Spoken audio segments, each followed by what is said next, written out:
Bonjour les enfants, bienvenue à l'atelier de français. Allez, bon travail!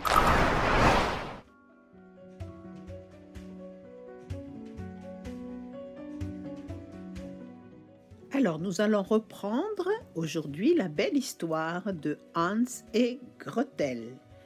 Donc lisez bien en articulant, en vous arrêtant à la ponctuation et en reprenant votre souffle.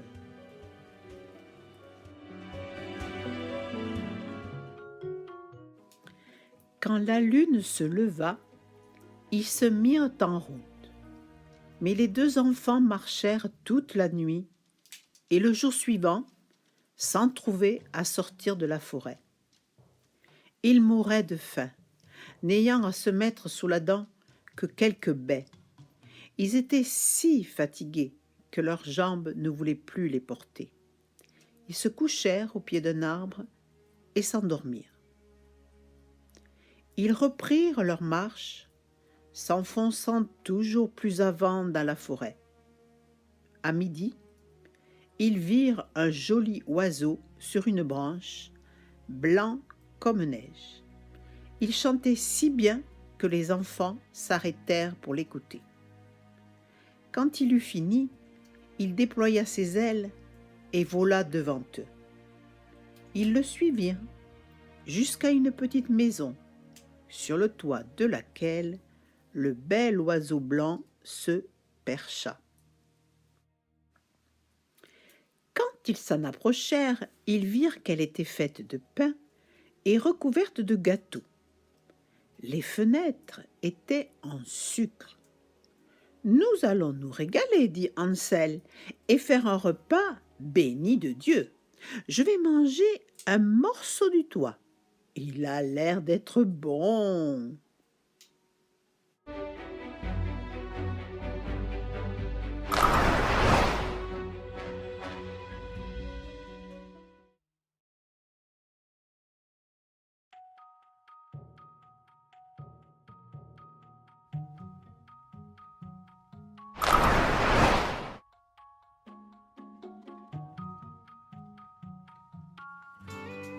Bonjour et bienvenue dans cette capsule qui portera sur les synonymes.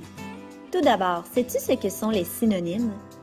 Des synonymes sont des mots différents qui ont sensiblement le même sens. Donc, tu peux généralement remplacer un mot par un autre s'ils sont des synonymes.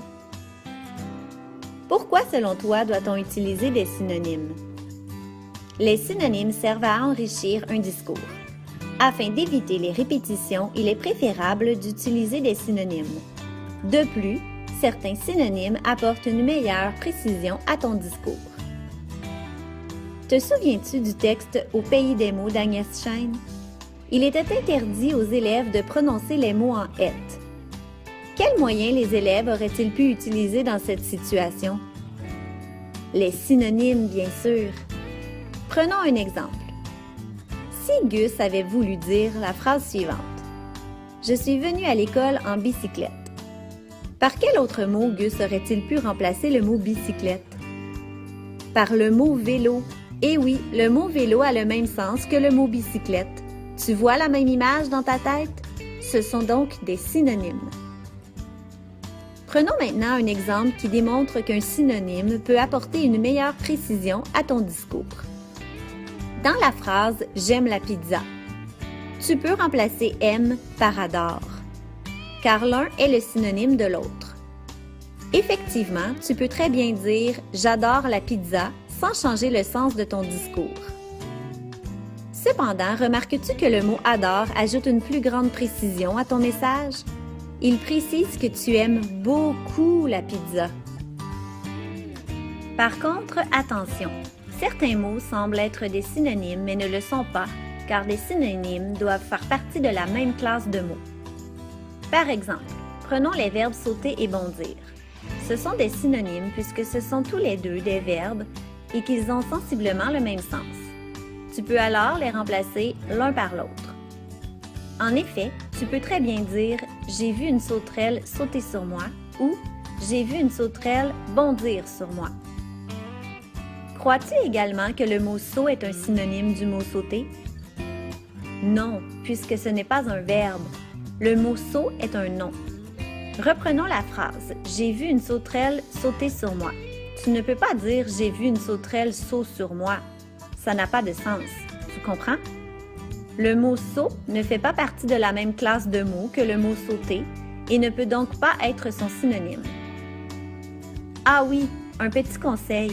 Tu peux consulter un dictionnaire des synonymes si tu es en panne d'idées.